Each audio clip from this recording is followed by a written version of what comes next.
Looking live at Capitol Hill right now, coming into our video monitors, where lawmakers deal with the fallout of President Biden's decision to pardon his son Hunter for gun charges and tax evasion. CBS News congressional correspondent Nikole Killion joins us now from Capitol Hill with the latest.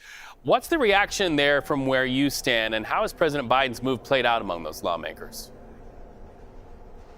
Well, it certainly has been mixed read. We have heard both from Democrats and Republicans who have been somewhat critical of this decision. Republicans, as you can imagine, certainly disagree with the president's move and feel that this was an abuse of power on his part and something that merits reform going forward. But interestingly, there are some Democrats who are also echoing similar language in terms of calling for a reform, most notably Dean Phillips of Minnesota, even though he is an outgoing member of Congress, but he is certainly one that has called for reform. And we just heard a short time ago from Vermont Senator Peter Welch, who called President Biden's move unwise. So Congress is also responding to Trump's latest pick to his administration, Kash Patel. Trump tapped Patel to serve as the FBI director.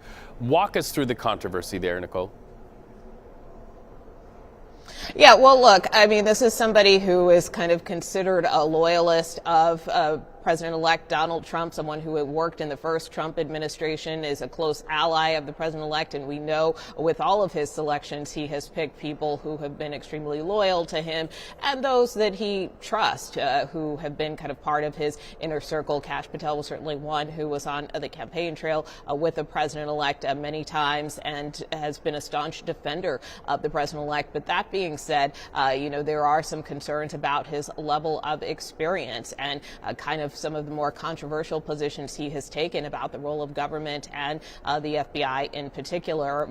Also worth noting that there necessarily isn't a vacancy right now for FBI director. That is currently filled by Christopher Wray, and usually FBI directors serve a 10-year term. So unless the president-elect fires him or Wray steps down, there really isn't any opening. That being said, there are some lawmakers who are speculating that perhaps it is possible that the president-elect could move forward with trying to terminate Christopher Wray, thereby trying to get Kash Patel into that role. But kind of until that happens, it's a moot appointment. Patel, very loyal to Donald Trump, and it looks like job description number one in a lot of these appointments is loyalty. Let's talk about another Trump loyalist, Attorney General pick Pam Bondi of Florida. Also on Capitol Hill, we understand, to meet with Senator Chuck Grassley. What are you watching for there?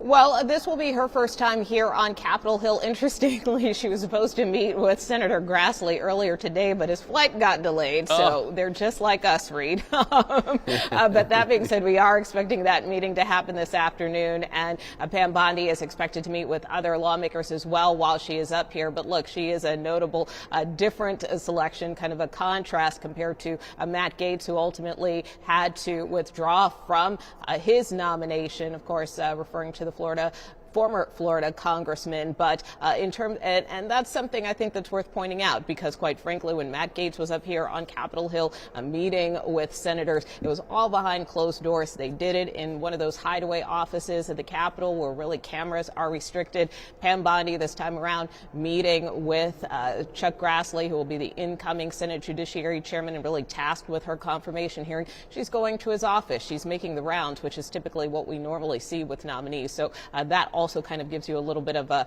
behind-the-scenes insight into, how her nomination is being handled relative to Matt Gaetz, but certainly a sign that the Trump transition feels confident in her ultimate ability to get confirmed. And so that is why she is making those courtesy visits here on Capitol Hill this week. Well, we also saw Pete Hegseth in recent days before Thanksgiving doing the very same thing. What are you hearing as we go into a new week relative to Pete Hegseth and some recent reporting that I'm sure his team would really love to see go away?